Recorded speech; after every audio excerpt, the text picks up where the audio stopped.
अपने विचार साझा किए, आप लोगों ने सुने। यहां पर 3 बड़े संगठनों के साथी यहां मौजूद हैं। आप सबको पता ही है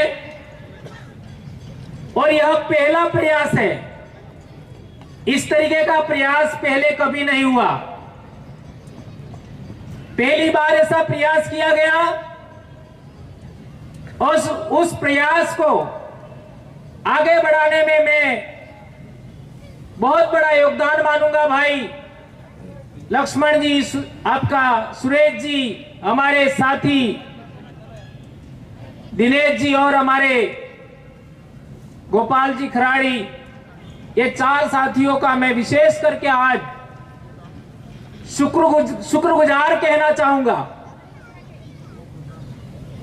एक लंबे समय बाद एक दूसरे को जोड़ने के लिए इन लोगों ने प्रयास किए, तब जाकर के इतने बुद्धिजीवी लोग एक जगह बैठे हैं। जैसा कि कांति भाई ने बताया कि संख्या का क्या मामला है। बेशक आपको पता है हमारे समाज में कभी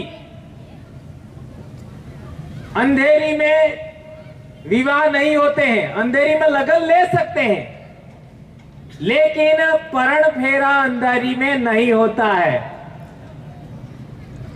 लेकिन हम लोग थोड़ी सी बात को समाज को समझाने में कामयाब होते हैं तो षड्यंत्रकारी लोग कुछ और तरीका लेके आ जाते हैं। इससे कोई फर्क नहीं पड़ता। इससे भी कम संख्या के लोगों के सामने हम 3-3, 4-4 घंटा बोले हैं। 2015 में मानगढ़ पर जब आदिवासी परिवार बना था, इतने भी लोग नहीं थे, लेकिन एक बहुत बड़े इलाके के लोग थे। 15 से 16 जिलों के लोग थे। और आज यहां पर हम लोग देखते हैं ऐसे ऐसे बुद्धिजीवी लोग हैं, बड़े वक्ता हैं, ऐसा अनुभव रखते हैं, जो देश भर में घूमे हुए हैं, देश भर में अपना प्रबोधन दे चुके हैं, केडर दे चुके हैं। यहां कोई सामान्य लोग नहीं है। और हम जो बोल रहे हैं यह केवल सागवाड़ा तक नहीं जाने वाला है, यह पूरे देश भर में जाएगा। तो संख्या को लेकर के हम लोग जो थोड़ा सा नाराज से हो रहे हैं, यह नाराज होने की हमें जरूरत नहीं है। कोई भी आप शुरुआत करते हैं तो शुरुआत थोड़ी सी आपका निराशाजनक भी कभी कभी हो जाती है, लेकिन हम चाहें तो ऐसा ही एक सम्मेलन बेड़ेश्वर में फिर दूसरा भी ले सकते हैं, उसकी सारे वाड़ियां उठ जाएंगे और करना चाहिए। बेड़ेश्वर में हमारे ट्राइबल एम्प्लॉयज फेडरेशन की मीटिंग थी, वहां पर एससी भाइयों की भी मीटिंग थी। हमें जहां बैठना था वहीं एससी भाई बैठे हुए थे, तो हम दूसरी जगह बैठ गए। वो भवन टीएडीए का भवन, अब मेरे को बुलाने के लिए आए, नहीं आपको थोड़ा सा बोलना पड़ेगा, आना पड़ेगा, तो मैंने मना कर दिया, क्योंकि मैं मीठा मीठा बोलने का आदी नहीं हूं, मैं खरी खरी बातें कहने का आदी हूं, आपको बुरा लग जाएगा। तो एससी भाइयों ने कहा, चूंकि कई सारे कर्मचारी भाई थे, उन्होंने कहा कोई बात नहीं। तो वही बात मैं आज आपके सामने भी दोहराना चाहता हूं। एससी समाज की समस्याओं का समाधान क्यों नहीं हो रहा है? यह बात सागवाड़ा की बात नहीं कर रहा हूं, यह पूरे देश की बात कर रहा हूं। एससी समाज के अंदर भी छुआछूत है। एम आई राइट? अरे तुम हजारों साल की बात करते हो, सैकड़ों साल से हमारे साथ यह हुआ अरे पहले खुद के अंदर तो सुधार कर लो,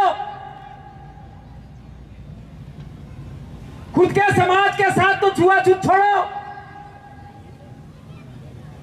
फिर दूसरों की बात करो। एससी समाज के लोगों को मैंने यहां तक देखा है, वे आदिवासी के घर आते तो पानी नहीं पीते।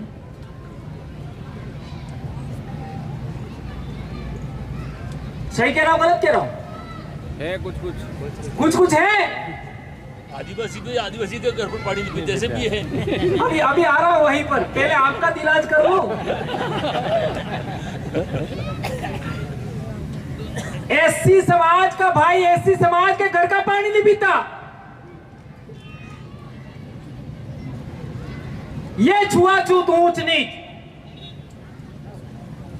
आपके घर में इसलिए है आपने बाबा साहब को आज तक नहीं पढ़ा। कितने लोग ऐसे हैं जिन्होंने 5 वॉल्यूम पढ़ा बाबा साहब का? वॉल्यूम तो 10, 12, 14 है, 5 किसने पढ़ा? हाथ ऊंचा करो। ये है समस्या। मैंने 5 पढ़ी, और इसके अंदर जो समानता को लेकर के पाठ है उसको पढ़िए, जो धर्म को लेकर पाठ है वो पढ़िए, जो न्याय को लेकर के पाठ है वो पढ़िए, तो आपको समझ में आएगा कि यह असमानता क्यों है, यह छुआछूत क्यों है, यह अन्याय क्यों है। यह बात समझ में आएगा। लेकिन हमने जिनका जयंती मना रहे उनको ही नहीं पढ़ा। अब जो काल्पनिक कहानियां हैं उनके बारे में प्रश्न पूछ लो, धड़ाधड़ हम जवाब देते हैं, धड़ाधड़। मौखिक याद हो गया। जो हमारे काबिल है वो पढ़ते ही नहीं है, जो हमारे काम का है पढ़ते ही नहीं है। ज्योतिराव फूले की गुलामगिरी किसने पढ़ी? हाथ ऊंचा करो जरा। इन्हें गिने लोग गुलामगिरी। एक बार मैंने फर्स्ट हम लोग 2005 में बांसवाड़ा में हमारा बामसेब का अधिवेशन हुआ था, तो हम लोगों ने वहां पर गुलामगिरी किताब लाई। सब लोग कार्यकर्ता, ये हमारे सीनियर कार्यकर्ता बहुत सारे बैठे हुए हैं। आपका अमलिया जी है, भाई हमारे ताबियार साहब है, ये सारे साथी। तो उन्होंने, किसी ने कह दिया कि ये किताब ले लो। अब गुलामगिरी क्या होगा हमको तो इतना आइडिया नहीं था। जब पढ़ा तो मेरे को लगा यार ये किताब कुछ गलत लग रही है, ऐसा मुझे लगा। क्यों लगा? दिमाग में वो बातें थी, कौन सी? जो पहले से फिट कर रखी थी, जो चिप पहले से जन्म होने के बाद चिप डाल देते हैं ना, वो फिट थी। तो मेरे को ऐसा लगा कि इस किताब में बहुत सारी बातें कुछ गलत है। फिर धीरे धीरे समझ में आया, इतना महान विचार। कल परसों ही जयंती गया, इतनी महत्वपूर्ण बातें गुलामगिरी में लिखी हुई हैं, उन पर हमने कितना अमल किया? नहीं किया। बाबा साहब ने जो किताबें लिखी, जो विचार दिए, उन पर हमने कितना अमल किया? नहीं किया। हम वो कौम है जो हमारे बाप दादा को नाम तो लेते हैं, उनकी जय जयकार तो करते हैं, उनके फोटो पर माला तो चढ़ाते हैं, लेकिन उनके विचारों को फॉलो नहीं करते। सही कहा, गलत कहा? माला पहनाते हैं, जय जयकार करते हैं, उनके विचारों को नहीं मानते। यह है बहुत बड़ी समस्या।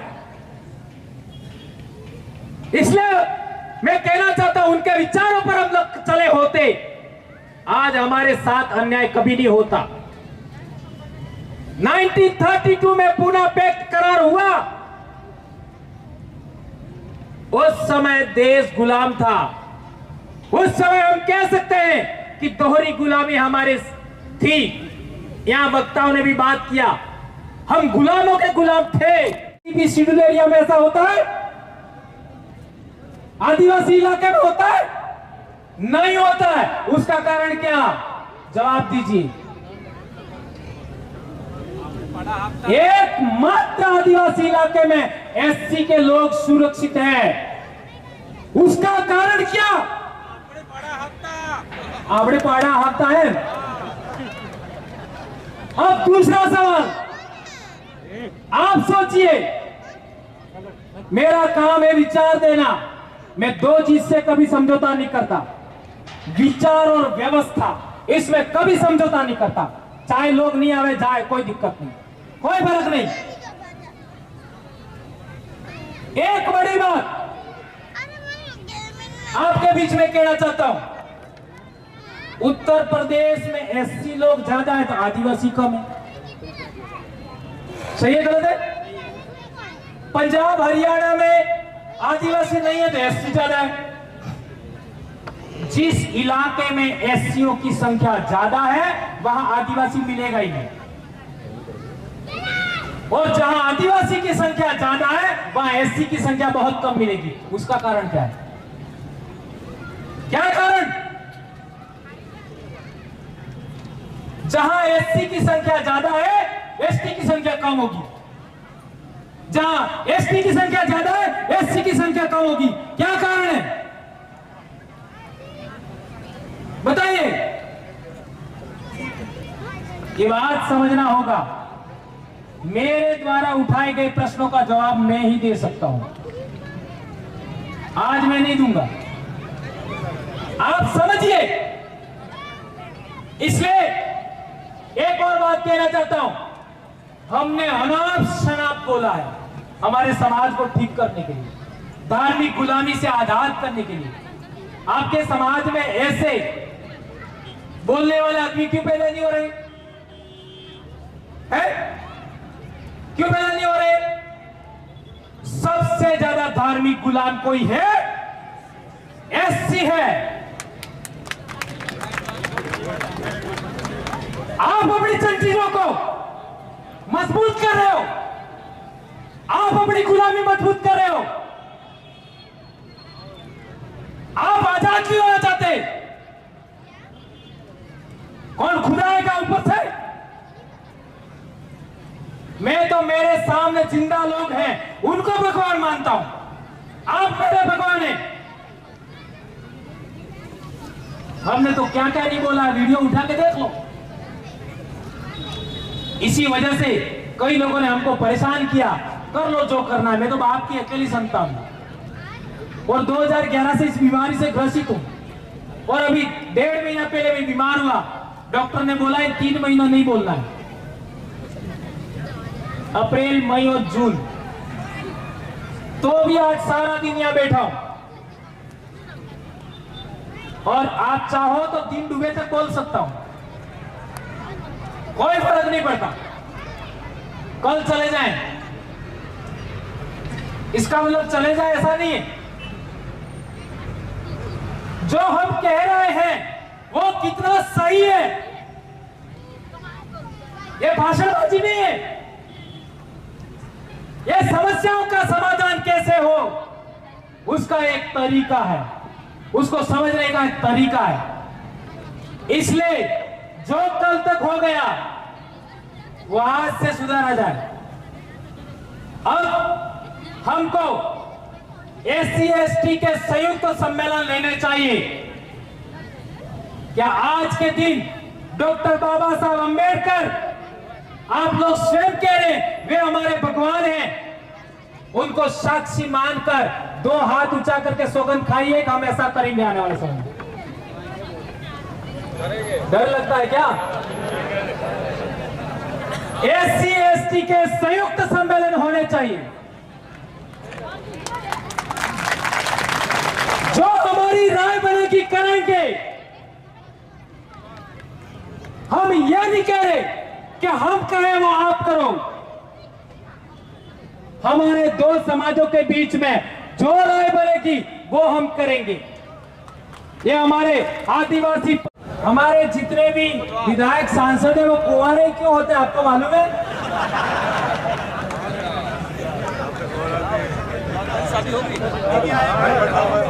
नहीं, पर हकीकत में कुंवारे क्यों होते उसका कारण बताता हूं। हमको बड़े बुजुर्गों ने मदद नहीं किया, बच्चों ने मदद किया। और बच्चे को शुरुआत में हमने सिखा दिया। क्या सिखाया? समाज की जाजम पर ही बैठना है, जाजम को ही भगवान मानना है, जाजम को ही ईश्वर मानना है, जाजम ने जो निर्णय किया उसी पर चलना है। यही हमारे मूल आधार है। यही बात कह रहा हूं, एससी एसटी समाज दो मिल करके जो निर्णय करेंगे हम उसको आगे बढ़ाएंगे, इसको हमें मानना पड़ेगा। अब बताओ मैं कौन सा अध्यक्ष हूं, कौन से संगठन का अध्यक्ष हूं बताओ? मेरा कोई पद ही नहीं है तो बताओ? कोई पद नहीं। 2013 तक मैं ब्लॉक अध्यक्ष था। नागपुर में कार्यक्रम था 2013 में, उसका चीफ गेस्ट मैं था। आदिवासियों का कार्यक्रम था, पूरे 35 जिलों से आदिवासी आए हुए थे, सभी संगठन के लोग थे।